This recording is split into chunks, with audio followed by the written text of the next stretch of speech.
Bonjour à toutes et à tous et bienvenue pour cette nouvelle vidéo de Breaking News Info ou Intox. Nous sommes aujourd'hui le mardi 5 décembre et aujourd'hui je voudrais vous parler de quelque chose qui est passé un petit peu inaperçu dans les médias, dans une actualité assez riche. Je rappelle que actuellement l'Ukraine pose encore un problème puisqu'il y a une escalade qui est en train de se produire, mais ça on n'en parle pas, tout comme l'escalade qu'il y a actuellement entre les États-Unis, le bloc russo-chinois avec la Corée du Nord, plus d'autres problèmes concernant l'économie. Non, je vais vous parler de quelque chose qui touche en effet l'économie. Je vais vous parler de quelque chose qui va se produire le 18 décembre prochain.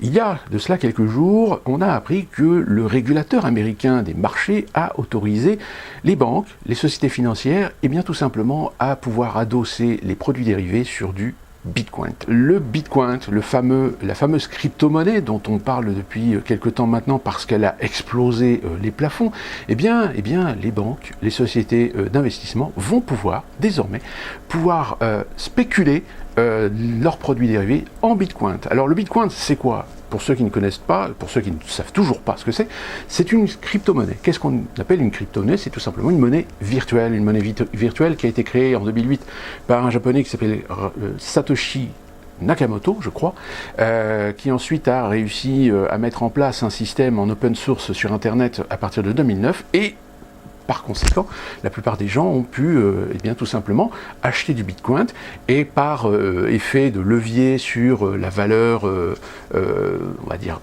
la valeur tout simplement du Bitcoin, cette monnaie est toujours relativement restée stable. Beaucoup d'analystes, beaucoup de spécialistes financiers ont considéré le Bitcoin en tant que crypto-monnaie comme étant une monnaie extrêmement volatile. Donc, si demain, aujourd'hui, les banques et les sociétés d'investissement vont faire mumuse avec le Bitcoin, vous comprendrez que c'est quand même extrêmement risqué. Mais qu'est-ce qui a poussé justement le régulateur à autoriser cette possibilité d'investir et de spéculer sur des produits dérivés en Bitcoin? Tout simplement, c'est ce qui s'est passé depuis le début de l'année. Depuis le début de l'année, le Bitcoin a véritablement explosé son plafond de verre. Il a atteint ce mois de novembre les 10 000 $ de valeur. Le problème, c'est que à partir du 18 décembre, les sociétés vont commencer à investir et vont commencer à traiter en Bitcoin. Le seul problème, c'est que le Bitcoin, c'est une monnaie, comme je l'ai dit, extrêmement volatile, c'est-à-dire qu'en l'espace de quelques minutes, c'est une monnaie qui peut très bien se casser la figure. Et même avec du high trading, avec du fameux trading high fréquence, comme on l'appelle, il y a de fortes chances que les banques et les sociétés d'investissement prennent énormément de risques. Donc c'est encore une fois de plus la preuve qu'aujourd'hui, les banques, les sociétés d'investissement ont besoin toujours plus de gains, toujours plus de rendement. Et comme elles ont vu tout simplement le Bitcoin commencer à prendre énormément de valeur et exploser son plafond, elles ont tout simplement réussi à influencer le régulateur pour autoriser la spéculation en Bitcoin des produits dérivés. Alors, à partir du 18 décembre, nous verrons comment ça va tourner, comment ça va se présenter. Le fait est, c'est que, encore une fois de plus, à cause de l'avarice, à cause de cette cupidité de l'ultralibéralisme capitaliste du milieu des marchés et du milieu boursier, on augmente encore plus les risques de voir des entreprises s'exposer à des dangers et à des risques inconsidérés à cause justement du Bitcoin.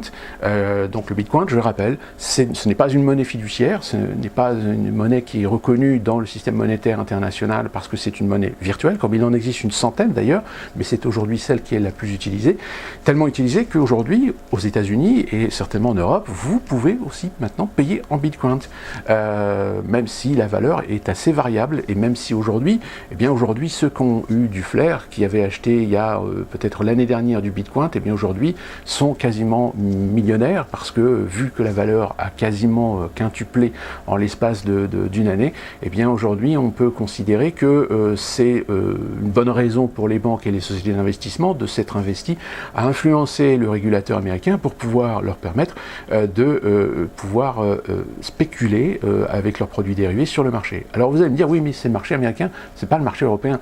Sauf que le problème, c'est que quasiment toutes les sociétés bancaires d'investissement, comme la Société Générale, comme le Crédit Crédit Lyonnais, comme la BNP, comme la Poste, ont des filiales aux États-Unis. Et donc, par conséquent, le 18 décembre, ces établissements bancaires vont également faire mumuse avec du Bitcoin, même si ça ne sera pas directement sur les marchés européens, ça sera directement sur les marchés américains. Donc, vous inquiétez pas, l'appât du gain sera toujours le plus fort par rapport à la raison gardée. Donc rendez-vous à partir du 18 décembre pour voir comment les places boursières vont réagir à cette nouvelle spéculation. Je le rappelle, ce n'est pas une information qui a été émise ou qui a été plus ou moins exposée à votre regard et à votre compréhension, parce que fatalement, quand on est un peu de bon sens, on se dit qu'encore une fois de plus, eh bien, le marché, le capital international aujourd'hui va encore s'exposer à des risques inconsidérés, comme d'ailleurs aujourd'hui on se rend compte qu'on commence à constater, petit aparté d'ailleurs, qu'un certain nombre de groupes commencent à se racheter les uns les autres pour former véritablement des énormes structures. Donc économiquement, suivre les évolutions, évidemment.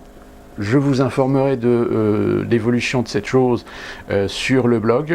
Merci de votre fidélité, merci de fréquenter ce blog assez régulièrement.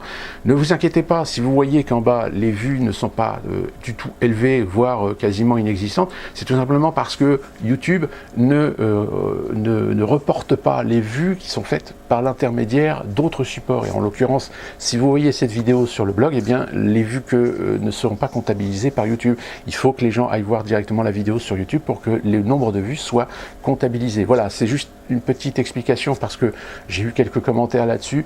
Et on se retrouve pour une prochaine vidéo de Breaking News. Je vais essayer d'en faire une autre un petit peu plus proche parce que là ça fait un petit paquet de temps que je n'avais pas fait de vidéo. Et merci à vous de suivre ce blog, vous êtes de plus en plus nombreux et on se retrouve très prochainement et d'ici là, portez-vous bien et suivez bien l'actualité.